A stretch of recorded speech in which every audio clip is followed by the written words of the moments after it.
And welcome to the Steelers Depot live stream here on this Monday, March 6, 2023. A pretty busy Monday after a really quiet last couple of weeks. But Dave, coming off the NFL Combine, getting ready for the start of free agency, which will occur next week. So there is a lot happening and about to happen for the Pittsburgh Steelers. Dave, how you doing?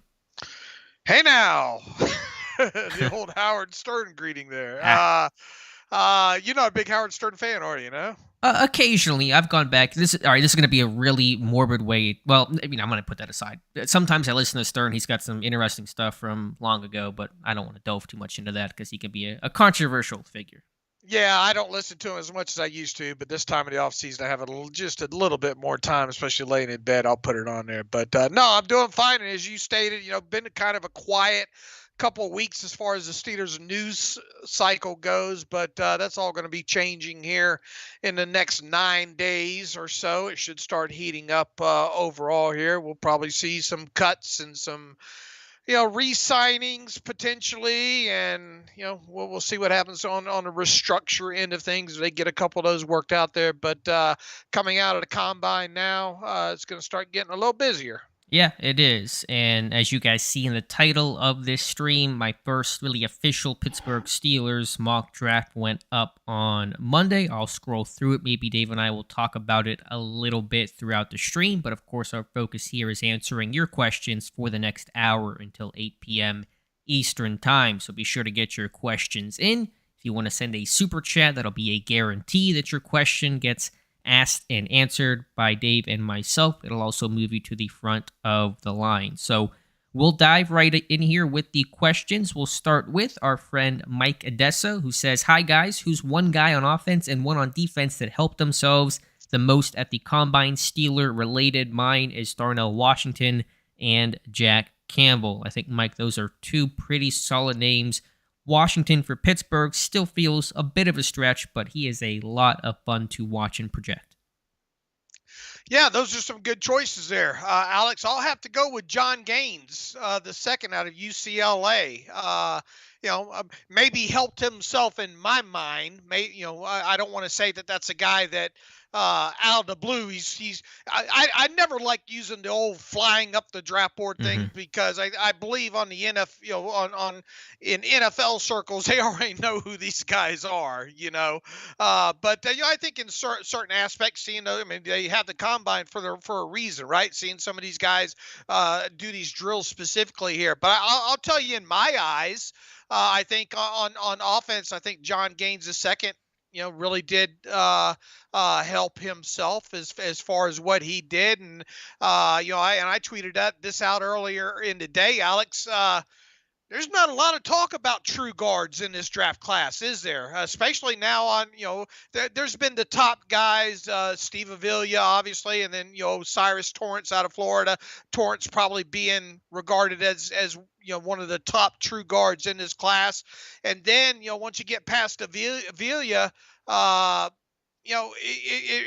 most of the talk starts becoming, well, this tackle can kick Mm-hmm. inside, or this center can kick, over to guard.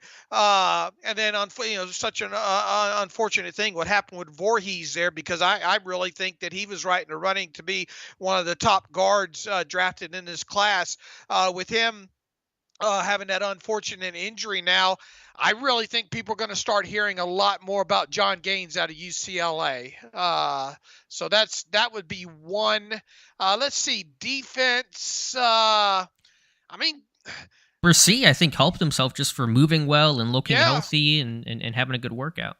yeah. Look, I just think Kalijah Cansey overall. I several weeks ago. I mean, it's been probably more than a few weeks ago. I kind of put it in our direct message feed for our contributors. Said, what's this guy going to measure in at? I mean, is he even going to be 6 feet?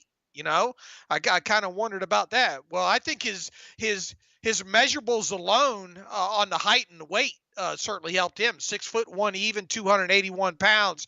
Now, look, he does have a little bit shorter arms at 30 and 5/8 inches there, but I mean, and he didn't do anything other than run the 40 there, and ran a nice time there. So I think he's a guy, as you mentioned, Brazil. I mean, what more did you want him to do other than, getting on something to stretch those arms out? There, I think that's a good choice. Safety, the Cal safety who we talked about on the Right. podcast this morning, Daniel Scott, man. I haven't, I've just done surface kind of look at him. I haven't really gone deep in India any of his games, but just from a measurable standpoint, I'd say that he helped himself. Yeah, I think those are all solid names there. And I think maybe some of the edge guys, Jose Ramirez, one of the MAC guys, I think also somebody that could be a late round option for the Pittsburgh Steelers. Even Matthew Bergeron, the tackle from Syracuse, one of those could he kick inside type of names. I think he had a good workout, good feet overall. He may stay a tackle, but he's a kind of a scrapper. And I think Pittsburgh will like that potentially in the second round. Got a $20 super chat here from Z3 Music Official. Says, starting it strong. And yes, you are. Thank you for the super chat.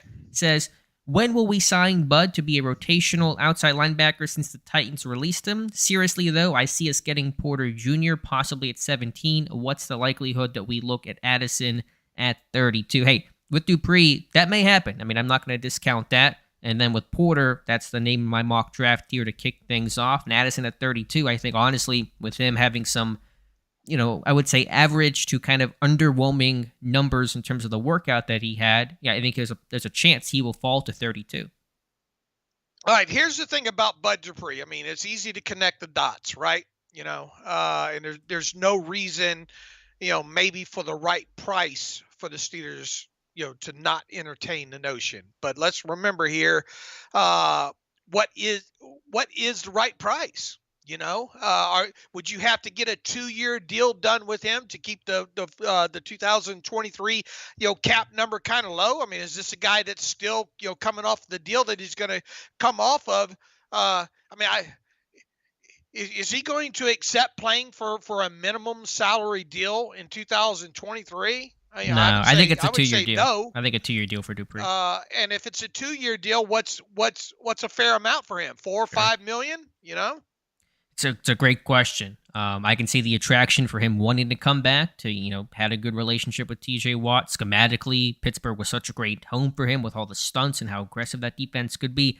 He'll just have to, it's partially for him if he wants to accept being a backup. Because last time he was in Pittsburgh, he was ahead of Alex Highsmith. He comes back, he'll be behind Alex Highsmith, and there's going to be a swallow your pride mentality that he'll have to have if he wants to return to Pittsburgh. And then, as I just said, what's going to be the price? What's a fair price? And would he be able to, would he be willing to lock up himself for 2 years, which quite honestly could be the final 2 years of his NFL career, if we're being honest here? And what's the rest of the market going to do to him? We got word earlier today. I think the Chiefs are parting ways with Frank Clark, right? What else is going to saturate the market here between now and the 15th that's going to give Bud Dupree more competition out there on the market, which would effectively, you would think, drive his price down? And on top of, there's only so many teams that he's probably going to fit with overall there. If I had to place a bet right now whether or not the Steelers will sign him, I would bet no. But that's just off the cuff of where the Steelers are cap situation wise and where I would think Bud might be asking. But can you rule out the possibility of that happening? Absolutely not. Not right now at this time, especially look, this team needs to have better depth at the outside linebacker position in 2023, period. Yeah, and then there's health, and he's not been the same guy since tearing his ACL in that last year in Pittsburgh, and still got big money in Tennessee, and he's been just struggling to stay on the field. He's now 30, probably not going to get a whole lot better on the other side of 30, so there's a lot of consideration there, but it's possible, and schematically, there's he's known to them, and if he wants to be a backup, there's going to be some incentive to do that, but the price, like you said, is going to matter quite a bit. Jeremy was saying about Jack Campbell, he ran faster than 4.85. He ran 4.65, I think. So that for 2.49, that's a solid time. His other workouts are great. His RAS score was off the charts, and so no issues with the workout that Jack Campbell had. Next question comes from Zachary. If both are there at 32, who would you take, and who do you think the Steelers take between Brzee and Addison? Thanks, guys. It's a good question. I don't know if I love either guy in this draft. I I'd probably gamble at 32 on Brzez's traits and hope for the upside. Yeah, and just from more of an overall need aspect as well too, if you want to factor in that. Look, I've said for several weeks now they're going to love this kid. It's just where are they going to love him at? Where does it make the most sense for him? And this obviously assumes that they want to stick with kind of that same measurable type. Now, obviously, his arms are a little bit shorter, but I think there is some ceiling left with him. But there, on top of it, there are the injury concerns, there are the overall production concerns. And as I told Alex on the podcast, not this morning, but one of the previous one or two of them, you get into watching some of his tape, and it's like that. What's the name of that drink? That foreign drink, the Kombucha. Yeah, kombucha. You start making all those faces where you shake your head, nah, then you kind of raise your eyes, and then you kind of squint to, that's kind of how uneven I feel when I watch his tape. Now, you turn on whole games as a whole, you kind of get lost kind of watching some other people on the field sometimes there. And I think that kind of reconfirms some of his stuff too with those shorter arms, because sometimes he locks up in there and he has trouble getting loose. He has problems countering off of that. But on the flip side, he can win in the gap.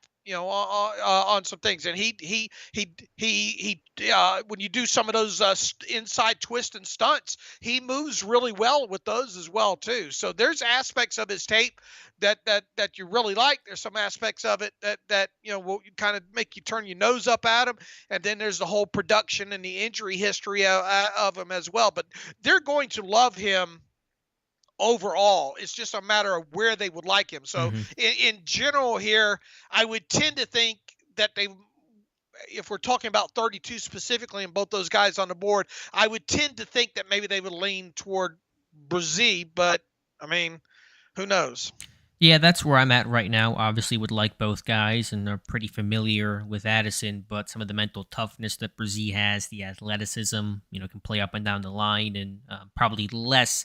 He's not the face of your class at 32 the way he would be at 17, which probably makes you feel a bit more comfortable about assuming some of that risk and some of that projection. So I'll go Brzee for both, but we'll see pro days and where this team goes. Clemson coming up here pretty quick, a couple weeks or less than that, and so we'll get a gauge for where they go. The fellow Alex says, if Jalen Carter were to fall to that 8 or 9 range, how would you feel about moving up to draft him? I probably wouldn't. It's not even about necessarily the off-the-field stuff, although I think for Pittsburgh that's going to be a consideration. I'm just not going to trade up a ton there for Jalen Carter, and I just don't think he's going to fall that far anyway. And so I think it's not something I've considered a lot, but not something I would probably do. The game, and of course we don't know all the facts, and he's come out and said that he feels he's going to be exonerated and all from all this, but from what's out there right now, from what we know, I play this game in my head. Okay, what if what is it about him, should he fall to 17, that would make the Steelers say, well, we're going to be the ones to end the fall? If he's falling that far, there's some other serious stuff that's going on. Right. So that's the game that I kind of, I would think that whatever would cause him to fall that far, at least in my head, I would think that can make him continue to fall past the Steelers, if that makes sense. Sure. And focusing on what Pittsburgh may do or what we think would do, they have steered clear of anybody with any sort of character red flags, any sort of arrest. Well, it was last time that they drafted a player that we knew had an arrest or some obvious character concern. On the day he was drafted, I couldn't tell you the last name. I mean, Martavis Bryant, I don't know. So they've really kind of had the whole hearts and smarts and super high character type guys.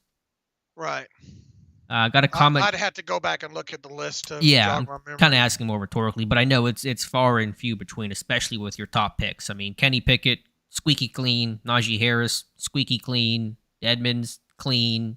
Devin Bush, I think clean overall in terms of the, no off the field type stuff whenever he came out. So that kind of thing to me, just the way that Pittsburgh has gone. Jack says, been waiting for this for a little bit. Happy to be here. Thank you, Jack. Appreciate you and everybody else that's in the chat right now. Again, answering your Steelers questions until the top of the hour. Got a question here from, I just lost my place, John Davis. Do you see us getting Mike Morris with any one particular name, especially more of the mid-round type guys like Morris? It's really a dart throw to try to guess about that. I know he dropped some weight to maybe, I think, be more of a 4-3 type end. Just have the size to add that weight back on and some length. So maybe, but trying to guess at any one name is really hard to do right now. Wasn't he the one that mostly did play end? I think I hadn't studied him specifically yet. I just know that I think at the combine he had dropped some weight. And I think they, because ahead of the combine, didn't he weigh a little bit more than the 275 that he weighed in at? I think he was listed heavier than that. Yeah. Right, and I think the thing that was, and I at first I thought NFL.com maybe had him classified wrong, and that's what kind of caught my eye, because I think technically they had him listed as an edge, and I thought to myself, man, that's a heavy edge, there. So, and I'm like you, I've just seen just a little bit on his tape yet. Mutated Genome, hi Alex and Dave. Who's a better affordable option at backup outside linebacker other than Bud? I'll have a free agent wish list for the Steelers offense tomorrow. Defense will come out later in the week. I don't want to spoil the names there. There's maybe one or two that we could talk about. So yeah, I mean, Dupree's in that mix, but it's also draft versus internal options, making DeMarvin Leal that hybrid, rotational guy / interior rusher on third down. So it's not just free agency versus the rest of versus Bud versus the rest of free agency. It's that versus draft versus what you already have that you really have to factor in. Yeah, people are probably not going to get overly joyed about the name, but I think Chase Winovich is a guy that they would like, at a very, very low price. And once again, you see, if this market continues to flood with the likes of the Bud Duprees and the Frank Clarks and all like that, I mean, what's that going to do to a guy like Chase Winovich, who's battled hamstring injuries the last couple of years? I mean, this guy's got to be looking at close to a veteran benefit contract, right? So even if you did sign him at that, it's not like you're married to him, but obviously from the area, the Steelers had some pre-draft interest in him going back several years ago.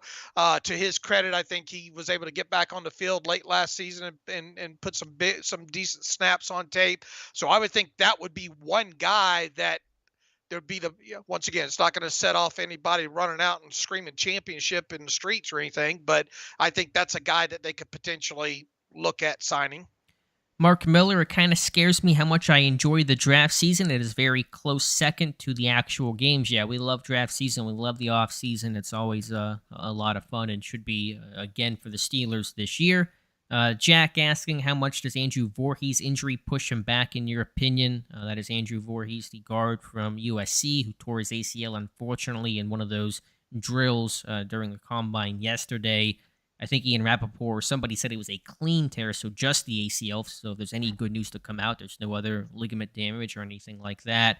It'll be a case by case in terms of maybe doctors that could, just after the combine, trying to get a medical on him. If he comes in for a top 30 visit, maybe there's something you can do there. But sometimes these guys that get hurt don't get impacted all that much. So I don't really know exactly how to frame that. And maybe he could be a reserve pup guy that comes back late in the year or something like that. How do you feel about that, Dave?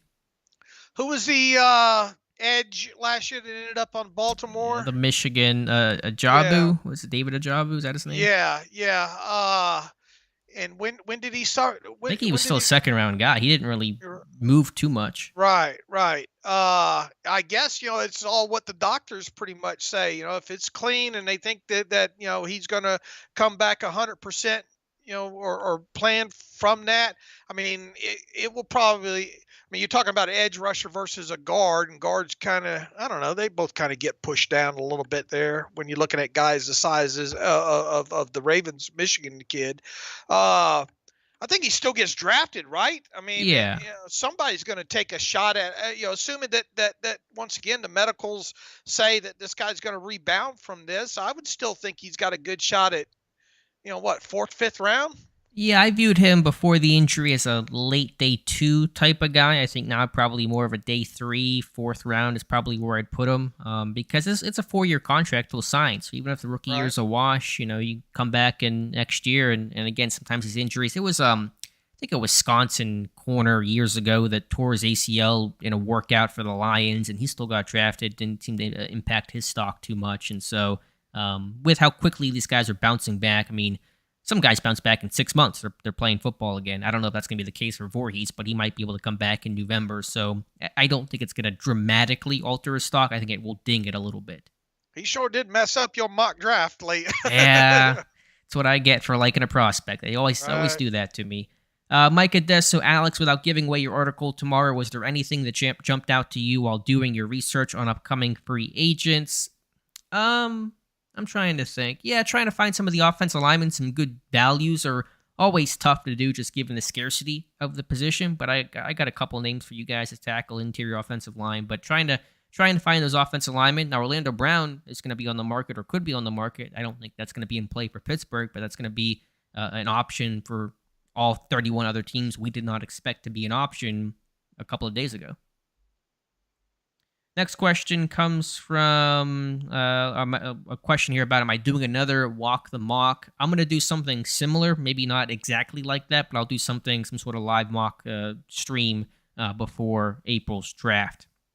This hominid says, question, do any colleges teach Pat Meyer's punch system? Maybe, I don't know for sure. Speaking of Voorhees, when I watched his tape, I thought some of the aggressive pass sets they had was pretty similar to what Pittsburgh did, and some of that on-body type sets. And so I thought that was one thing that I liked about Voorhees in terms of trying to make that projection.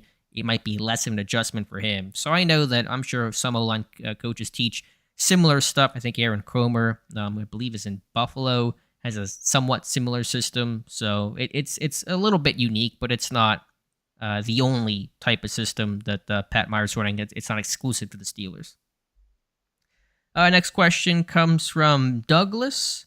If there's one position or a specific player that you would splurge on in free agency, what or who would it be? For him, he's thinking Terrell Edmunds from the Bills. Dave, who is kind of your splurge cheat day free agent wish?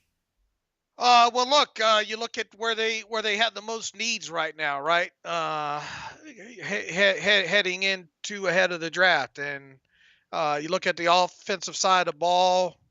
You could make an argument for obviously a guard, tackle, something like that, but I just don't foresee. I think if they did quote unquote splurge, like he asked there, I would think it'd be on the defensive side of the ball, and I think it would probably be on inside linebacker, or if, I just, man, some of these guys that you would want to splurge on that would play alongside Cameron Hayward. I mean, you're really talking about splurging there, I think, versus what's potentially going to be out there on the market. Because once again, you're going to see a couple of these guys franchise tag. You're going to see the guy in Minnesota probably re-sign before Tomlinson before free agency because of them pushing back the void date on his deal there.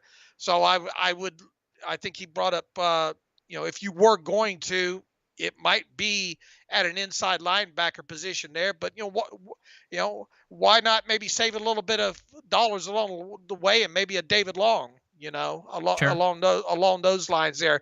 I don't think they do that with either one of those two, but if he's saying if they would splurge, look, here's the thing about the cap. They, we'll see how many contracts are restructured here, how many cuts they make there, they can clear cap room. It's just how much cap room do they want to clear? How far do they want to kick the can in this situation here? My general gut feeling by looking at things here, I just don't think it's going to be as active as a free agency signing period as it was a year ago. That's fair. I'm with you there. I don't think it'll be quite as busy. There'll be a couple moves as this is the first full offseason for Khan and Weidel and trying to reshape and retool this roster, and some of the guys that leave, especially defensively, will create some openings there.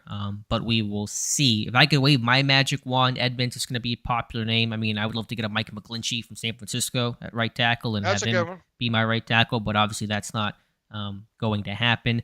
Got a couple of super chats here, so appreciate that. From Dead Planet, $2 says, is O-line or corner more likely pick clean by 17? So more corners or offensive linemen off the board by 17.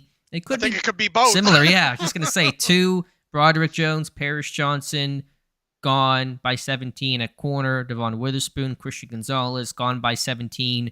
Will that third corner drop in Joey Porter Jr.? Will that third offensive lineman drop in Peter Skoronski? That might be what Pittsburgh Steelers fans are going to be watching for very closely on draft day. Skoronski and Porter, where do they land?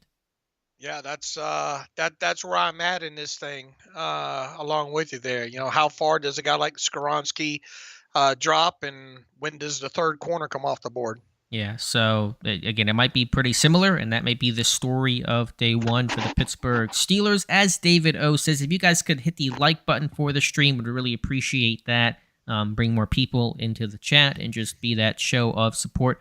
Also, a $5 super chat from Austin, who says, is it possible this summer that the Steelers and Highsmith get an extension done? I don't see how Highsmith would take less than $20 million annually. Dave, I think we're kind of both on record believing and sort of expecting that to get done, but obviously there's going to be some hurdles. This deal probably won't be, in some respects, as easy to get done as a TJ Watt or Minkah Fitzpatrick, because those guys were clear-cut. They're going to be the top-paid guy at their position. Highsmith won't, and so where exactly does he slot is going to be the debate and conversation. Yeah, I think 20 million's rich, real rich when it comes to Highsmith there. But and I wrote an article about this several weeks ago, kind of, loosely trying to play the what's the Highsmith market value based on, some of the highest paid, current edge rushers out there, and I think you could be right around the $15 million range. Would be kind of more of a fair representation. Look, Bud Dupree's going to be coming off that list any day now, right? And his average yearly value is 16.5. Who else could be coming off that list? Frank Clark's going to be coming off that list, it sounds like, and he's at 14.5. What if you split the difference between those two? You get 15, right? And then Highsmith, probably by the time the season starts, ends up in the top.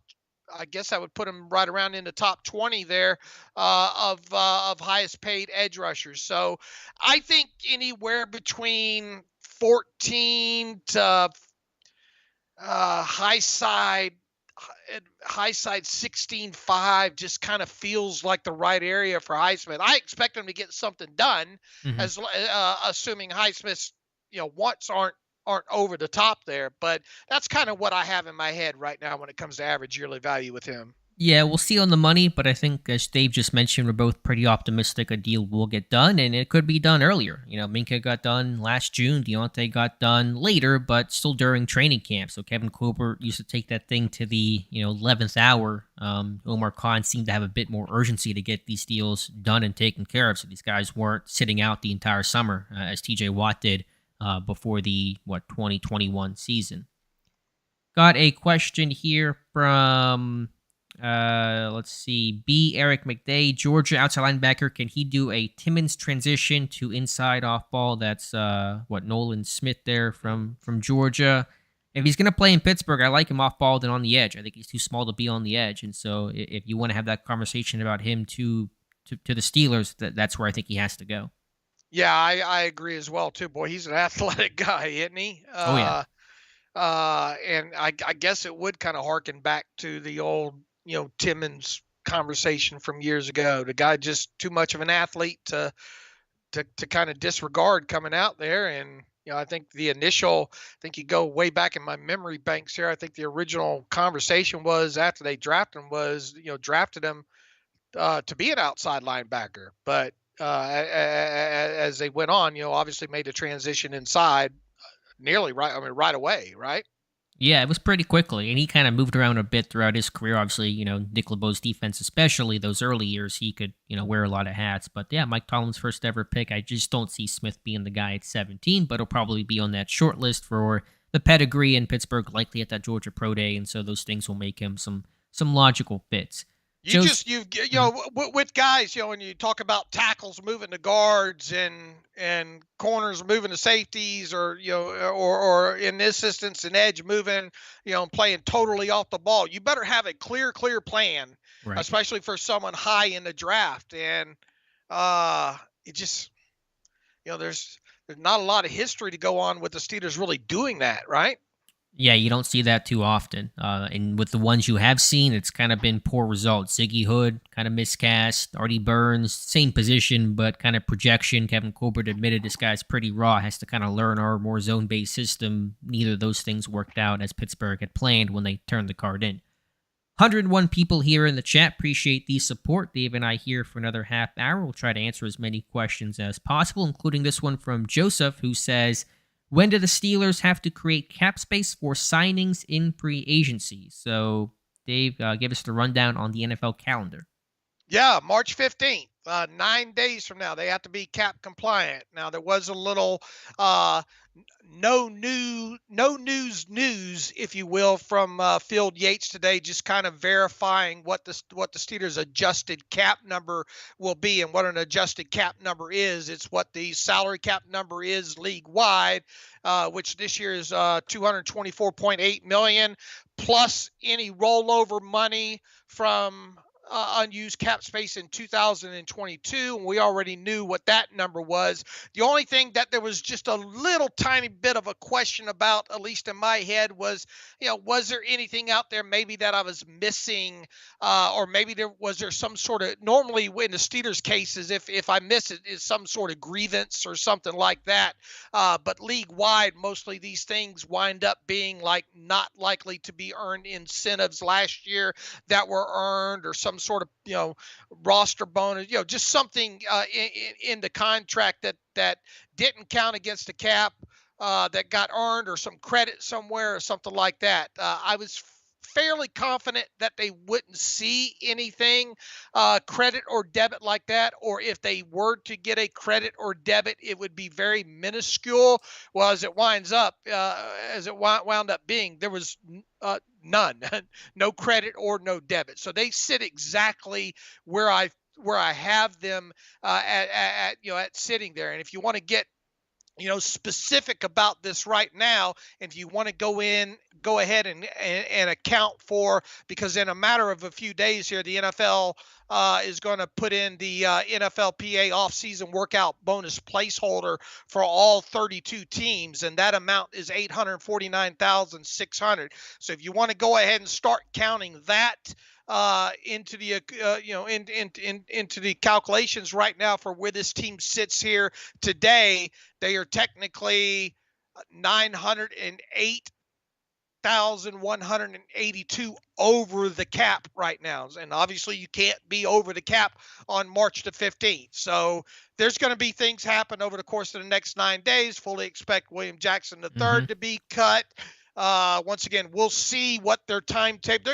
They're probably going to, at some point during this offseason, have to restructure the contracts of both TJ Watt and Minkah Fitzpatrick to free up cap space. Will they do it now?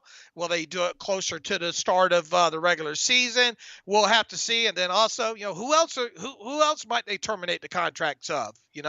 Is there going to be any extensions? And here's something else, and I put in this article today. We haven't seen what the restricted tenders are yet.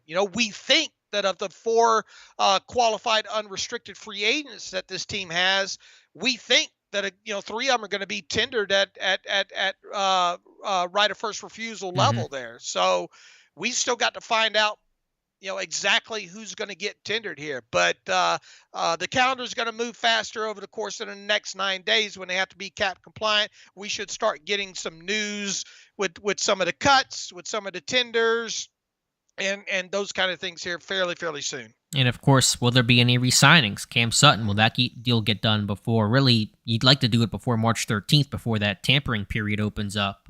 Zach Gentry, Robert Spillane, Terrell Edmonds, DeMonte Casey, Benny Snell, Miles Boykin, the tenders that you mentioned. Ogunjobi. Yeah, so a lot to watch, and the news cycle should really pick up a lot in the coming days. Pittsburgh always waits until the last second on a lot of these things, and so that's why they have been pretty slow moving. JJ Walker says if you had to choose between Christian Gonzalez or Joey Porter Jr., asking us who would we choose, I go Gonzalez, my number one corner. Just better ball skills overall. I like Porter, but I just think Gonzalez is a bit more athletic and finds the ball better in the air. Yeah, I think if you were to rank them, Gonzalez would be ahead of Porter on my board for sure. But look, they very well could be faced with that decision on, if Porter's winds up being the third corner, if Witherspoon and Gonzalez indeed go off the board first, like many at this point right now think that's going to happen. The big question becomes, how far does Joey Porter fall down? Right. Does he get to 17? Possible, but hard to say right now, and probably will still be hard to say on draft day. AJC says, would you pick Brian Branch over any top cornerbacks like Gonzalez, Porter, and Witherspoon at 17? I wouldn't. Yeah, I don't want to say concretely. I would not take Branch over Gonzalez. Witherspoon, Porter, maybe a bit more of a conversation, but I'm probably going the corner over Brian Branch. Is he going to end up being the guy that everybody was really, really hyped on that kind of sinks into, I don't know, middle of the second round or something? I mean, or is he going to come off the board, slam dunk in the first, 31 picks?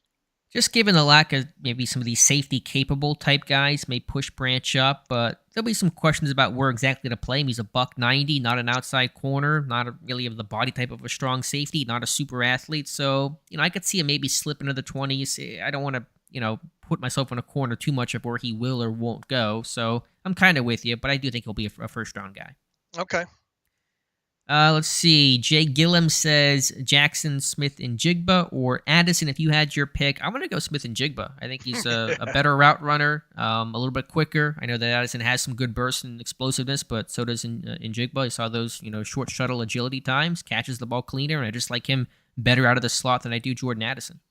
Man, go back to a couple years ago. Man, he was just incredible, right? Right. And, just got hurt this past year. Yeah, just the injury this past season. I was thinking to myself, man, that guy's going to be slam dunk. A couple years ago, I was thinking, man, that guy's going to be slam dunk first round guy. So I would go in Jigba as well too. Two questions quickly from Mike Adesso, or really more of a comment. Didn't George Pickens have some character concerns? I really wouldn't call it character. There were a couple incidents. He got ejected from one game. He had the water bottle squirted on a player mid-game. But I'm talking about like arrests and legal type stuff that Pittsburgh has really stayed clear from for quite some time. So I really wouldn't call that with Pickens. I think Mike Tomlin defended Pickens pretty often when those things came up this year. Also says, Uncle Dave, do you have an idea yet of who you want your first draft contextualization to be? Love those. No, when you do those, usually I've done them in the past, I think over edge rushers or corners or wide receivers in general. I don't know. Trying to get a better feel of maybe who finally hitting one that ends up being something that we can look back on, and say, oh, okay, that. So I haven't decided yet. Who knows? Maybe I'll look. And the thing is, too, you don't want to have to try to track down 200 plays on one guy as well, too. So being as how Joey Porter Jr. didn't get targeted. You'll start there. I like it. All that much. Maybe I'll go look for all the Joey Porter Jr. targets or something like that. Okay. Yeah. I mean, that'll be fun and efficient. So that's right up our alley for sure. How high are we on Darnell Wright in comparison to other top tackles in the draft? A little bit lower. I thought he had a good combine workout, carries that 333 well, not quite like Evan Neal did last year, but a good body type. I just worry about some of these big guys being able to consistently seal the edge against speed rushers, against blitzes, change your direction, redirecting. That's him. That's Dawan Jones. Do they have quite the feet? I think Wright has good feet, but just a little bit, tall, a little bit stiff. Not a tremendous athlete. There is some concern there with me, but a guy that'll be in consideration if he's there at 32. Another guy that they're probably going to like, though, right? It's just a matter of where do they like him. Yeah, and where do they want to play him? Is he a tackle? Is he a guard? Right. There was that specuport, I'll call it, from Jeremy Fowler a couple weeks ago that they saw Wright more of a guard. He has played guard before. He played right tackle this past year. So those kind of a couple of questions about Darnell Wright's fit and overall profile. Question here from Jarrell Harris. Alex, do you like Julius Brents, the corner from Kansas State? I do. He caught my eye at the Senior Bowl. Hard, to miss him. He's so big and long, 6'3", with 34-inch arms, and had some great agility times, and thought he, in some of those 1v1 drills, he's got the length to close space and make plays in the football. Doesn't have that elite long speed, but that size will help press and reroute and, again, be able to compete at the catch point. He's going to be like a top 45, top 40 type pick. Probably goes to the Colts because Ballard loves those big long corners, or goes to Seattle or something like that. So probably won't. Oh, well, I mean, 32, would you consider Julius Brents at 32? I would at least give that, pretty good consideration. I think you have to talk about it. Yeah. Last time Pittsburgh got to draft a profile like that, it's been, I don't know, been a long time. So interesting guy. It's that planetary stuff of how many guys of that size can move like that. Not too many. Question here from Apollo's about Nolan Smith. Kind of answered that a bit earlier. That projection off ball. I'd like him in Pittsburgh as an off ball guy, not an edge guy. So kind of some layers to talk about there. Liam Ball says, go Steelers. And Brian Jonker had a question earlier. I think I might have missed it. Let me scroll back up. Did I miss Brian's question from earlier? I want to look real quick and see Nolan Smith, where all he lined up. Okay. Last season here. Let's see. The Leo, 29 snaps. Left outside linebacker, 31. Right end, 7. Rio, 39. Right outside linebacker, 43. Left linebacker, and the numbers didn't kind of. Oh no, I'm looking at 2020. I'm sorry. Yeah, I was gonna say those numbers are really small for a guy that played a lot of football. I gotta switch it. I had been looking at some 2020 numbers here. Let's see here with him. Let's remove special teams and offense here. Leo, let's see. Leo, 35. Left outside linebacker, 67. Right in, 1. Rio, 17. Right outside linebacker, 53. When did he shut it down? I feel like he's played more snaps. What was the most number of snaps he played at any one position on that list? This is regular season. Did he, I'm trying to remember, was he one that got injured or something? He did have an injury, but I thought he played more football. He got hurt, I want to say, like midway through the year. I'm sure the chat. Week 10, it showed, from week 10 on, not showing anything for him on snaps here for the regular season. He had an injury, but I feel like he's got to have more snaps than those numbers. It's showing 188 snaps for him. That doesn't sound right. We'll have to go back and check. And maybe I'm wrong. I didn't, I'm not a Bulldog fan, but that feels light. Nolan Smith, right? Yeah, from Georgia. Yep. Yeah, that's where I'm at here. We'll check it out. Brian Jonker, do you think Myles Murphy will drop to 17? Yeah. As of right now, no, but we haven't talked about him too much. Haven't talked about Tyree Wilson too much from Texas Tech, guys that we project to be top 15 picks. So who knows? Usually somebody falls on draft day. It's always hard to throw that dart and guess who that's going to be, but as of right now, I don't. Let's see. Mark Miller says, seems the Steelers were interested. He tore that. That's right. He tore the pec muscle in around the start of November there. But only played 181 snaps until that point?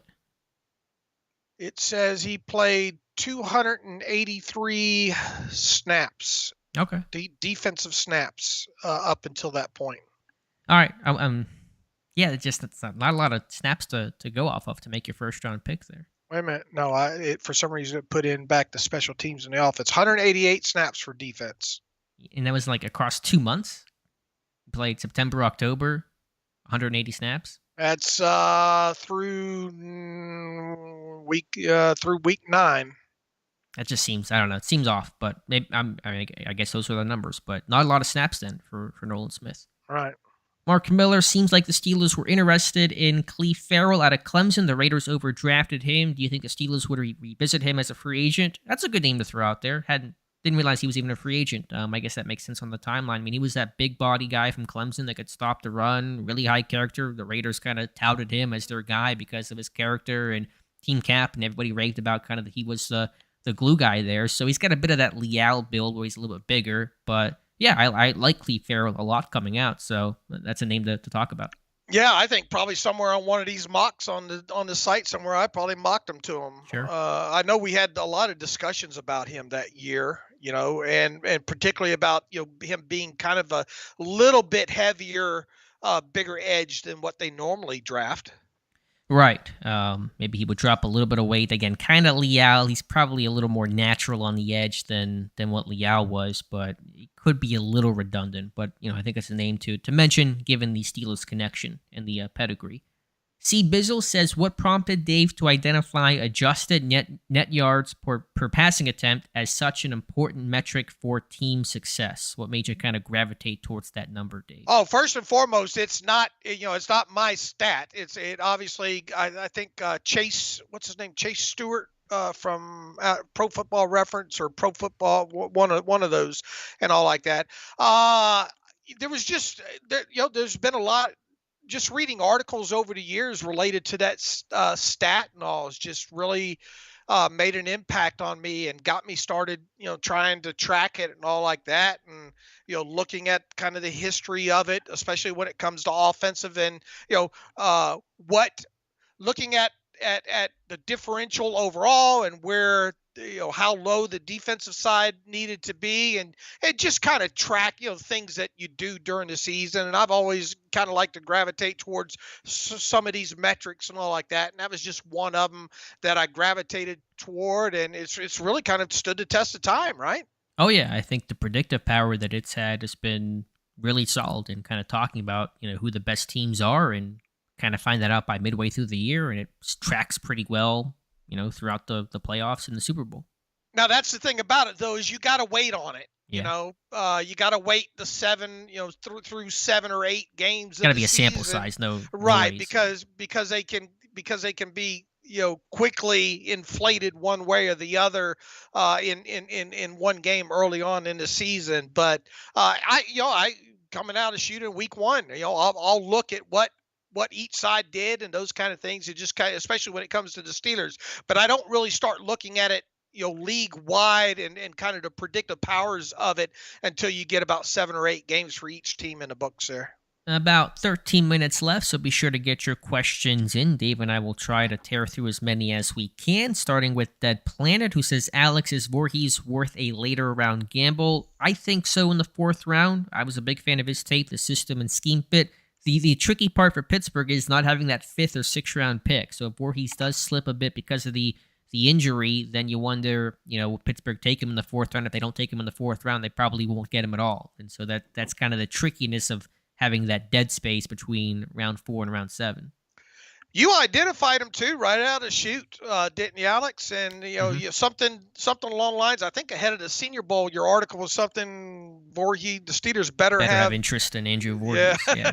It's amazing the things that kind of stick in your head because over time, all these articles over all these years, heck, we pump out anywhere between 20 and 40 articles during the day. Obviously, some of them news related, some of them aggregated content and all like that. But certain ones of them certainly do stick in my head, and I don't forget that one.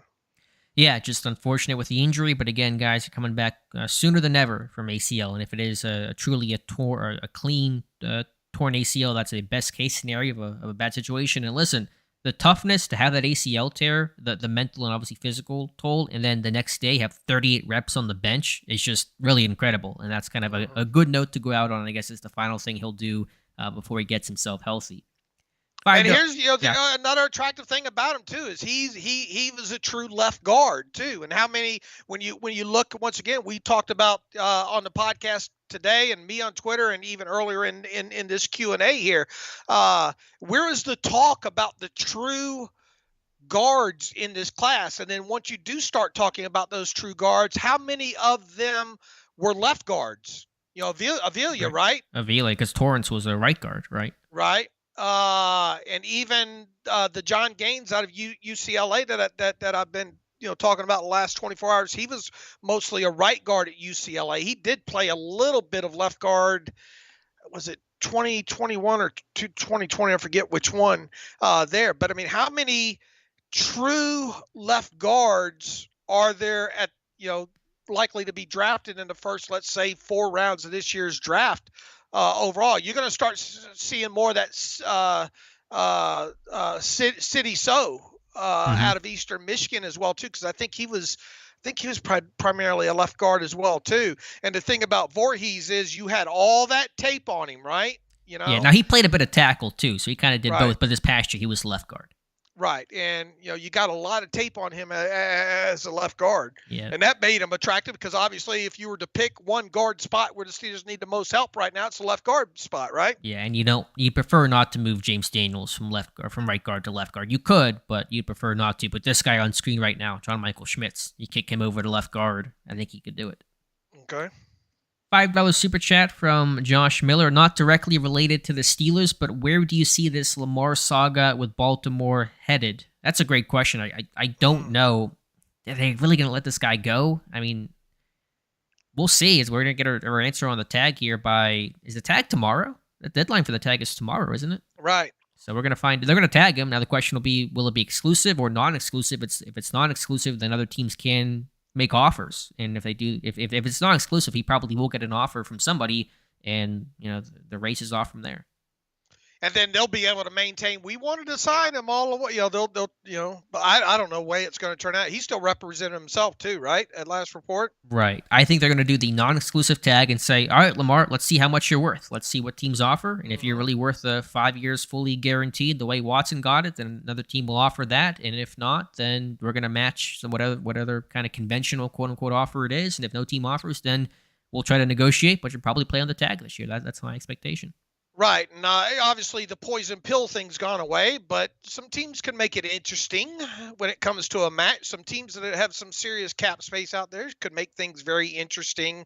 With the full guarantees alone too, and you would think that Lamar would not sign an offer sheet unless it is True. matches some of the demands that he has out there with the Ravens, right? And if it's he's just not going to sign any offer sheet that comes along. Yeah, right. There's no obligation for the player to sign an offer sheet if he doesn't want to, correct? Right. And if it is fully guaranteed, the owner has to put that money in escrow right away, correct? That's kind of one of the wrinkles that happened with Watson. So a lot going on. It's kind of a mess in Baltimore with their strength coach getting fired and Bateman calling out their GM. It is rocky seas in Baltimore right now. All right. I don't know what way. I don't know what way it's going to turn out. I guess my gut tells me that some way somehow he'll remain in Baltimore.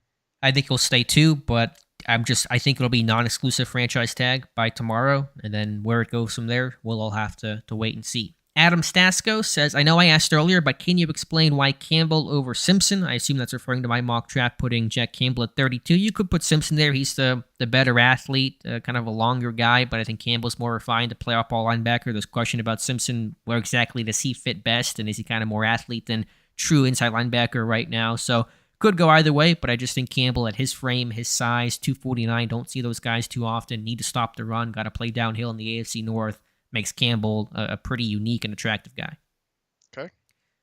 Let's see. Bryan says, out of Darnell Wright, Broderick Jones, and Matthew Bergeron, who do you like best, and will they be there at 32? Jones will not be there at 32. Wright and Bergeron. Bergeron probably will be right, probably, but it's a little more questionable there, so I like Jones the most.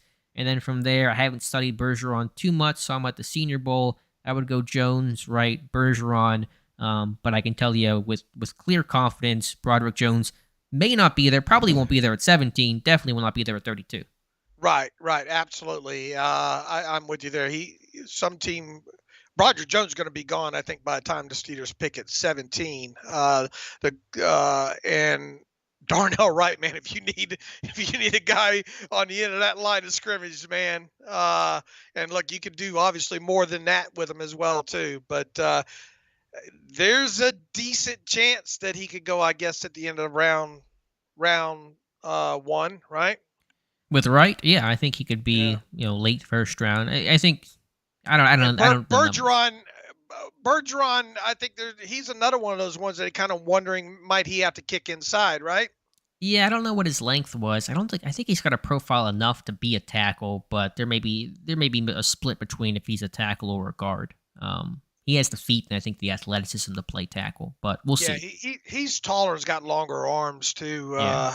I don't know if we got. I know the NFL.com site listed him at 6'5" even, so he's either right at 6'5" even, or in other words, they round. Right. So he's 6'4" and 5/8 to what 6'5" and 4/8 or Right, 3/8 or whatever it is.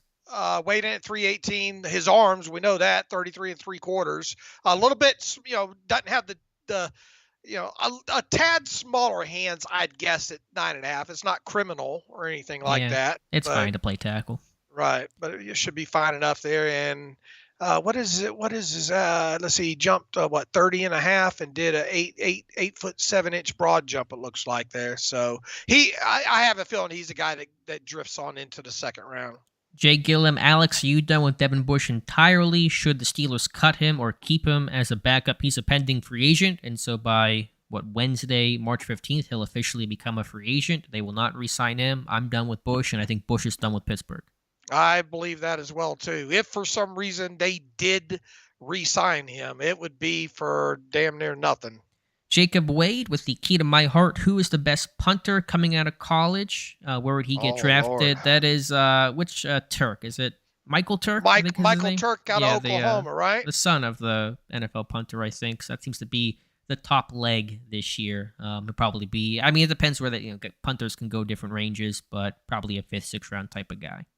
I don't know who of these guys are underclassmen here, but I'll tell you the guys that were at the Senior and the Shrine Bowl. The 2 Senior Bowl punters were Bryan out of Michigan State and Adam Korsick out of Rutgers. The 2 Shrine Bowl, let's see. I don't have the other Shrine. One of the Shrine. I don't know. One of the 2 Shrine Bowl punters was not invited to the combine, I don't think, and the other one was Michael Turk out of Oklahoma. Okay, gotcha. So and the NFLPA punter that I have listed here is Brad Robbins out of Michigan. Okay, gotcha. $20 super chat from X Doolittle X says, first time I ever made one of these live. No question. Just love you guys. Thank you so much for that very generous $20 super chat. And so glad you could be here for this live stream, which we do every other Monday from 7 to 8 p.m. Eastern time. Got time for just a couple more questions left. We'll try to go through them as quickly as possible. Hey, props to that Michael Turk for running the 40, too. Yeah, that was fun. It was long snappers, too. Alex Ward running and jumping and all that kind of stuff. Let's see. Pittsburgh Toddy 86. Does drafting a receiver in the first 3 rounds make any sense to you guys? Dave, does that make sense, a receiver in the first 3 rounds? I guess you'd have to tell me specifically who the name is. I mean, theoretically, probably, not unless you got a bigger slot that you just could not live without. Theoretically, I guess you could say it doesn't make as much sense, especially if the team is confident in Calvin Austin going into his second year. I think the only question where it comes to receiver and the Steelers drafting one is, can they get one that they absolutely can't live without, that would function more as a bigger slot than Calvin Austin III? Because I mean, you've got your X and Deontay Johnson, you've got your Z, so to speak, in George Pickens, and George Pickens can obviously, you would expect to see him be able to move around a lot more in this offense. And Deontay Johnson has the ability to kind of move around in this offense. So it would have to be a guy that's more big slot relegated, or a guy that you knew you could move around all 3 spots without question, Got to have versatility for sure. Bruce Myers, I didn't know, says he's okay. This is not perfectly written out, but I know he didn't do much at the combine. But what are your opinions of Joe Tippmann? What round does he go? That's the Wisconsin center, really tall guy, like legit 6'6", unusual size here. He didn't run. He did the drills. I need to watch more of him. I haven't watched him. Yeah, and he's an underclassman too, if memory serves me. Okay, yeah, he's got a pretty lot of height to play along the interior, but that Wisconsin Badger type, typically something pretty attractive that you want to go back and watch more of. Yeah, he didn't do anything either, did he? No. On-field drills did not test, correct? Yeah. 6'6", 313 pounds, 32 3/4 inch arms, big old hands on him, 10 3/4 inch hands. But I haven't watched him yet. Yeah, that's a big center for sure. Couple more questions here. Ken Brown. Alex, what do you think about this idea? The Steelers should pick the best available quarterbacks with their first 2 picks, then trade them for experienced offensive linemen. That may sound okay in theory, Ken, but all those quarterbacks will be gone by 17, and just not the way this thing operates. If you want a quarterback, you better be picking top 5, top 7. Pittsburgh won't be there, so no one's trading for Max Duggan.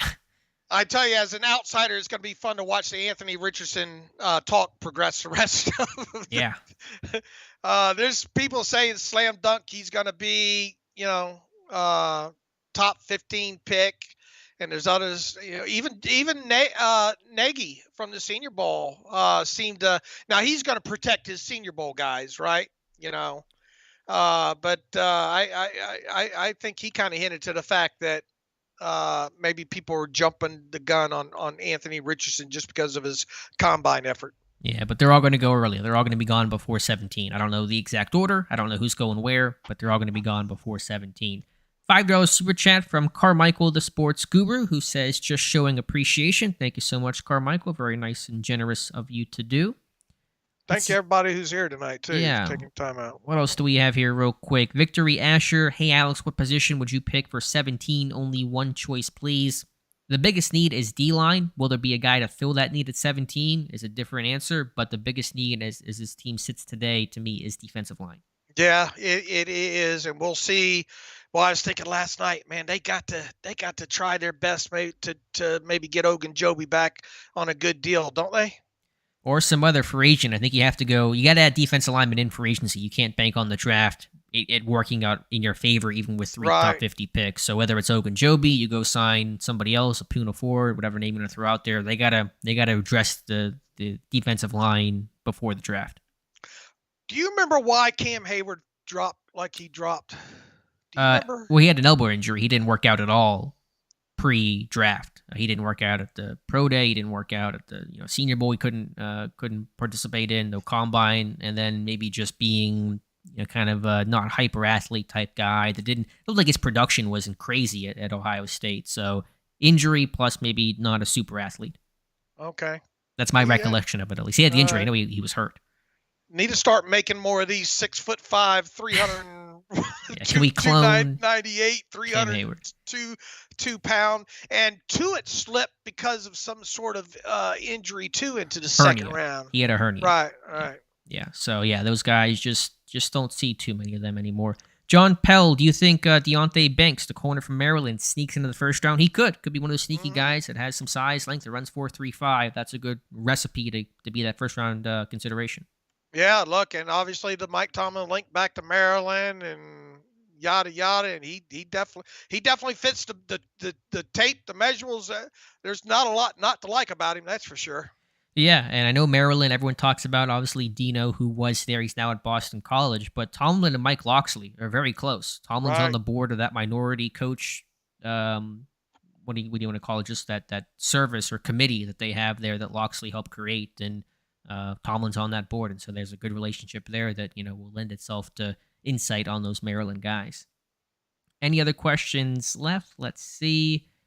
Sebastian says, not a question, but says, I pray the Steelers draft corner, DB, or D-line if Brzee available in the first round. Also Campbell or Sanders at 32 or 49. Drew Sanders, a name we should probably talk about a little bit more, as even an option at 17, but 32, if he's here, Drew Sanders is a really rock-solid prospect. That's Tom Meade's boy, ain't it? Yeah. Wasn't that one of the first profiles we had right out of the chute, right? I think so, yeah. Sanders is edge rusher, off-ball linebacker. He'll be more of an off-ball guy at the NFL, but he can play on the edge. Great tackler, good technique, good athlete, fluid. I mean, that is a guy that we have not talked about much that we should talk about a little bit. When's the Arkansas Pro Day? Because he didn't do anything at the Combine, right? Just the on-field workouts. He didn't run or do anything like that. I don't know when the Arkansas Pro Day is. later. I mean, they're almost all in March, so sometime in March, I'm guessing. Right. Let's see if I got the Arkansas Pro Day up here. Go ahead and get to the next question if you got any. Didn't Cole play every snap? Yeah, he missed the second half of the second Bengals game, and he gutted out some injuries throughout the year. But aside from that second half of the Bengals game where Hassenauer took over, Cole played almost every snap, and the entire starting five was basically together for the entire year. I mean, Moore, Dotson, Daniels, I think played every single snap. Okorafor missed one, and Cole missed, 50 or so. All right, I'm showing Wednesday, March 29th is the Arkansas Pro Day, and a lot of teams have their Pro Day. LSU has their Pro Day that day, according to this. Pitt has their Pro Day on that day. Ole Miss, I think, has their Pro Day. Maryland has their Pro Day that day as well, too. So they would have to kind of go out. I mean, look, you would think if he's going to if we're talking about Sanders being in play, they would send somebody of importance of Khan or Mike Tomlin out to the Arkansas Pro Day if they really were intent on him being at 17. Sure, we know the history there, so we'll see. I think I have a terrible take already planned for Wednesday. The Pro Day schedule sucks. Why is it so soon after the Combine when there's free agency? The last Pro Day is April 5th. There's such a dead space between the 5th and it's only and one April. team. Well, and at least, I mean, there might be more teams than this, but the one that gets noted, at least the one that I have, is Montana State. Yeah, let's take a week pause after. Plus, these guys just finish up the Combine. Now they got to work out like a week after their Combine experience. It seems like a total wreck. They're too bunched together. This thing should be running until 2 weeks before the draft. I'm like legitimately mad about the Pro Day schedule. Well, that's been the case for a while now, Alex. I know. I'm getting older in my age, and I'm getting mad at. I'm finding more things to get mad at. All right, I got two more comments here from A. Slon Tooney. I'm probably butchering that, but says it's 2 a.m. here in Germany, and I'm still awake to watch your live stream. Right. Appreciate your work. Thank you so much, and so glad that there's so many Steeler fans all over the over the USA, but of course over the world as well, including in Germany. And then a $20 super chat, big super chat to end things from Ron Burgundy 79, who says, "Hey Dave and Alex, you might have discussed Gervon Dexter already, but I'm wondering where we could expect to see him go. Seems like he fits the Steelers D-line prototype. Is he a day 2 guy or early day 3 guy? He's a day 2 guy. In my mock draft, he was in there at 49. I think, that's 49 is probably a good spot for him. So he'll be a day 2 guy, and I think definitely fits the measurables aspect. And, overall, I think had better production than Brazil, didn't he? Pound for pound, or? Yeah, well, Brazil was, hurt and obviously didn't play as much. Dexter, but like Brazil, toolsy, probably a bit raw, lacks great length, plays a little high, a little tall, but, is a good athletic guy for a defensive lineman. Yeah, look, there's just across the board, there's just not too many people that, and this has been the problem for the Steelers the last several years, and that caused them to trade up for Loudermilk. There's just not many guys that fit that kind of traditional measurable size that they look for in those guys. And Loudermilk, from a build standpoint, is kind of similar to Brazil and Dexter. Loudermilk was not super long. He's sub 33-inch arms. He was tall, a little awkward, not as good of an athlete, not even close to what Brazil and Dexter can be, but just from a body type, they were kind of similar. Now he had dropped some weight, and he ended up adding that weight back once Pittsburgh took him. But so it's really hard to find those guys. That's why I say Keanu Benton is such a good fit, because finding another guy that's 6'4", 300+ with 33+ inch arms, there's a couple of them. Massey Smith from Michigan, but there aren't many of them. And Benton, to me, has the tape and the size that Pittsburgh likes. All right, that's going to probably wrap things up here. And there's a couple questions we couldn't get to, but we are out of time. I already went over a little bit, so you guys can ask those questions for next time. Really appreciate the support and all the super chats and all the great questions from the entire Steelers Depot stream here. Appreciate you guys very much. We'll be back in 2 weeks, and hopefully have a lot of information on pro days and free agency, and just a lot of news and notes that'll be coming pretty quickly here. And Dave, as always, thank you for your time. Yeah, we're going to be a lot to talk about the next time we do one of these 2 weeks from tonight. Thank you, everybody, for showing up tonight. Peace and love, everybody. Alex, great job. So be sure to check out an archive version of this later tonight. Be sure to check out the site over these next 2 weeks because there will be so much information, so much news. I'll have a free agency wish list for the offensive guys. Tomorrow, defense will be later in the week. A week from today will be my mock offseason. It's always an adventure of how good or how bad that I do. And so a lot to watch for on SteelersDepot.com. Appreciate you guys being here. We'll talk to you soon. And thank you so much for tuning in.